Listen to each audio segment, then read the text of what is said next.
চলুন আজকের করলার চচ্চড়ি বানাই মটর ডালের বড়া দিয়ে। ভেজানো মটর ডালে নুন, চিনি, আদা, কাঁচা লঙ্কা দিয়ে বেটে ছোট ছোট বড়ার আকারে ভেজে তুলে রাখলাম। সর্ষের তেলে দিয়ে দিলাম 5 ফোড়ন আর একটা ছোট পেঁয়াজ কুচোনো। পেঁয়াজটা ভাজা হলে দিলাম কাঁচা লঙ্কা।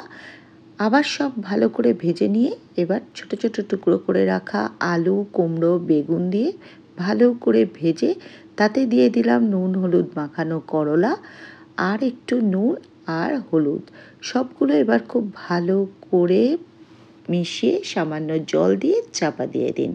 যখন সমস্ত আনাজ সেদ্ধ হয়ে যাবে তখন মটর ডালের বড়াগুলো একটু ভেঙে ভেঙে এর সঙ্গে মিশিয়ে দিন, তাহলে যখন খাবেন মুখে পড়লে খুব ভালো লাগবে।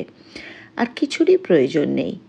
এবারে ঘি ছড়িয়ে গরম ভাতের সঙ্গে পরিবেশন করুন এই চচ্চড়ি।